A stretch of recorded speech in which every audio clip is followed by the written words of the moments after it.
在宜宾有这样一家烧烤店，老板说在店里他见过的火车比你见过的汽车都多。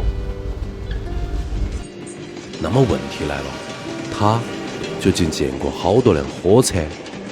没有说过，从来没有说过那个问题。说有火车从这旁边过，等到了1点。他们说火车是钢铁意志和魔幻色彩并存的符号。此刻薄雾中猝不及防的驶来，会让你突然忘记身在何处。几秒的恍惚后，又立刻会被周围推杯换盏的喧闹声拉回来。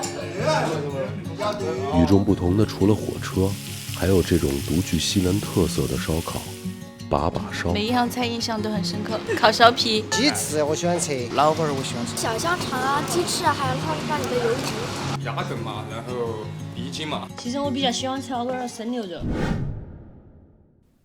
肉要切得小，一把一把的烤，翻转、刷酱、撒料，火光四溢，滋滋作响，带给等待已久的客人们下一个希望。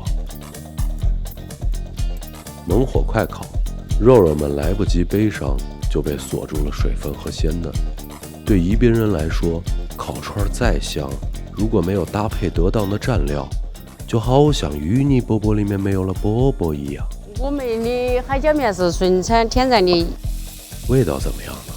味道好，味道可以，还是巴适。但是我还是跟我儿媳妇说，那么你前都是常温阳多的质量，现在还是保质保量，味道不要变。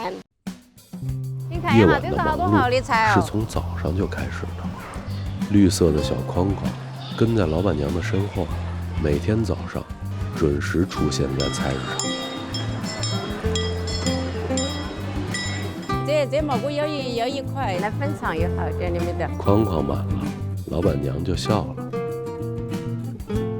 巷子里的小 team 分工明确，配合默契，手快的洗菜，刀快的切肉。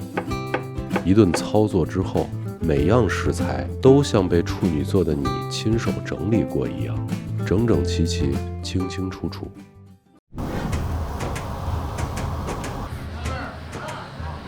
天黑了，轨道上开过来一辆火车，哐当哐当的声音就变成了烤肉摊最好不过的背景音乐。开起来了，跑出来了。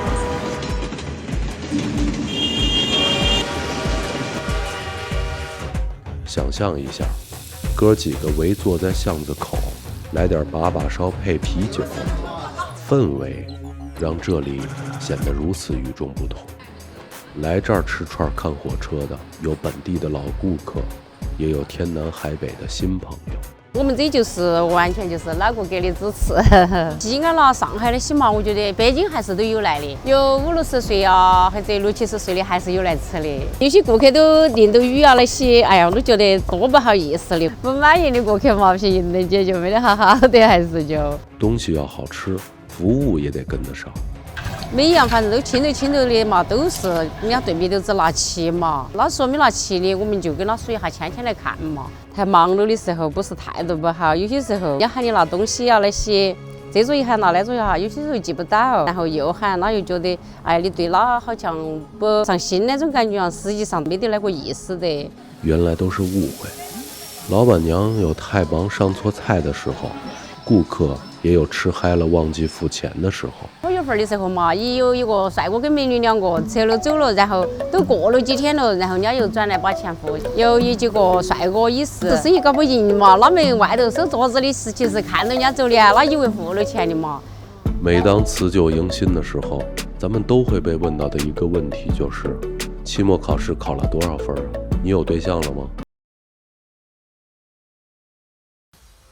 对于新的一年，您的期待是什么？期末别挂科回家。疫情早一点结束嘛。家中的人身体健康噻，娃儿成绩好噻。我希望我妈妈比我有一我希望我和我男朋友都能考上警察。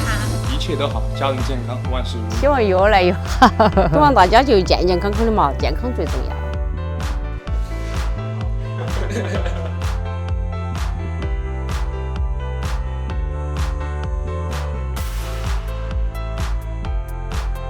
对我俩的印象非常的好噻。儿媳妇忙不过来，我就必须要帮着做好。我说，那讲你就该休息，喊你儿媳妇多勤两个人。我觉得他性格非常这么爽朗，还有非常帅，很接地气。就是看他吃的播出之后，可能会去尝试。是一个热爱美食、有想法，而且很接地气的一个美食博主。谢谢你们对我的肯定，在这里我对大家对我的肯定表示肯定。谢谢你们，新的一年已经到了，希望大家继续肯定我，我会继续努力的。祝你和你的家人新年快乐！新年快乐！新年快乐！新年快乐！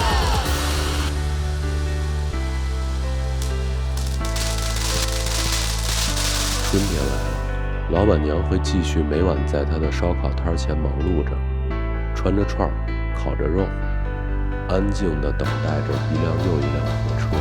希望她不那么忙的时候，有机会可以数一数